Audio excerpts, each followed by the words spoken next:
Siapa sangka, minuman yang setiap pagi kita minum sambil scroll HP ini, dulunya pernah dianggap sebagai minuman yang berbahaya. Bukan karena bikin asam lambung naik, tapi karena katanya bisa bikin orang memberontak. Ya, inilah kisah singkat kopi. Minuman yang ternyata punya sejarah kelam, penuh larangan, pemberontakan, sampai akhirnya jadi teman setia kerja lembur kita. Yuk kita ngulik sejarah kopi bareng fakta asik.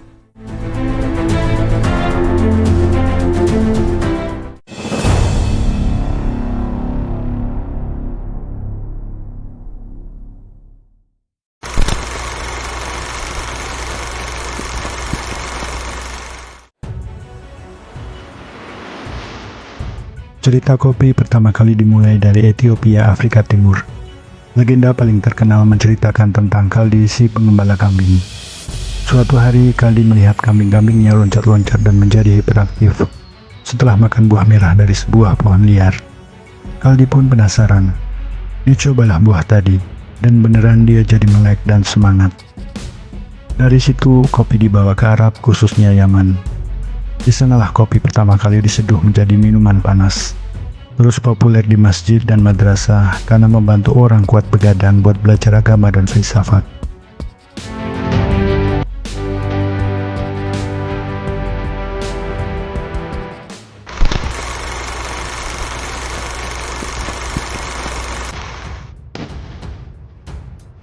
Tapi ternyata nggak semua orang suka sama kopi.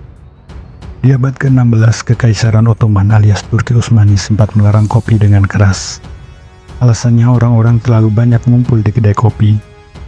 Di kedai kopi mereka diperkenalkan dengan ide-ide pemberontakan, penentuan nasib sendiri, dan validitas yang kuat. Disinilah mereka mulai mengeja perlawanan untuk negara Ottoman. Tidak lama kemudian, pihak berwenang mulai menganggap kafeyhane atau kedai kopi sebagai ancaman. Beberapa sultan mengirim intel di kedai kopi untuk memata-matai. Bahkan pada abad ke-18, Murad IV pernah memerintah untuk menutupnya. Namun, mereka terlalu menguntungkan.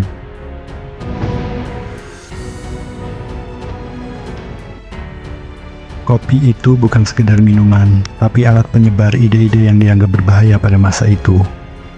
Saya nggak akan membahas bagaimana kopi bisa sangat berpengaruh di masa Kekaisaran Ottoman karena videonya akan sangat panjang. Pembahasan ini akan kita bahas di video lain. Nggak cuma di Turki, di Inggris juga begitu. Pada waktu itu, Raja Charles II mengeluarkan peraturan menutup coffee house karena takut rakyatnya suka kumpul-kumpul dan bahas politik kerajaan. Di sana, coffee shop itu kayak medsos zaman sekarang. Tempat orang curhat, debat, bahkan menyusun rencana revolusi. Jadi kalau kita sekarang ngopi untuk healing, zaman dulu orang ngopi untuk merencanakan perlawanan.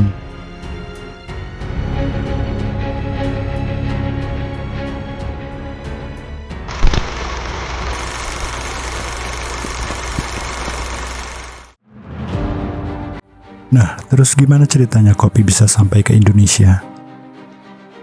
Pada abad ke-17 atau sekitar tahun 1696 sampai 1699, Belanda membawa bibit kopi dari Yaman ke Batavia. Awalnya ditanam di kebun raya Bogor, lalu dikembangin di Jawa, Sumatera, dan juga Bali. Indonesia jadi salah satu penghasil kopi terbesar di dunia, tapi dengan catatan kelam. Lewat sistem tanam paksa atau kultur stelsel, petani Indonesia dipaksa nanam kopi untuk dikirim ke Belanda. Yang kaya ya orang Belanda, yang capek ya petani pribumi. Begitulah kira-kira. Tapi dari situ juga budaya kopi di Indonesia menjadi tumbuh dan terus berkembang. Mulai dari kopi tubruk di warung kecil sampai kopi kekinian yang harganya bikin kantong jebol.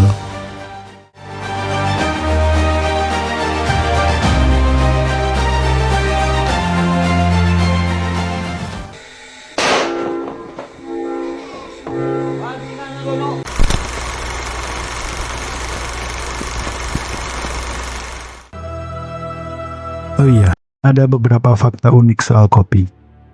Kopi itu punya lebih dari 1000 senyawa kimia, makanya aromanya bisa beda-beda. Dulu kopi sempat dianggap obat di Eropa untuk menghilangkan sakit kepala dan bikin tubuh lebih fresh. Tapi pernah juga dianggap haram karena katanya bikin orang lupa diri. Terus kenapa kopi bisa bikin kita deg-degan? Karena kafein di kopi merangsang sistem saraf pusat kita, bikin jantung lebih aktif dan badan lebih siaga. Jadi wajar kalau ngopi kebanyakan, malah kadang bikin kita pusing sendiri.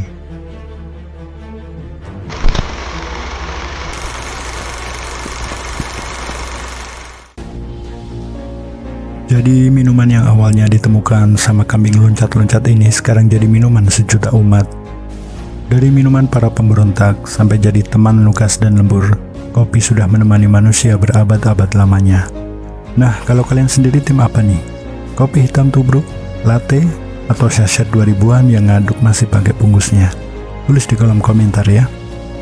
Jangan lupa like dan follow Fakta Asik biar kita ngulik cerita unik lainnya. Sampai jumpa di video selanjutnya. Kopi. Cuk, panas.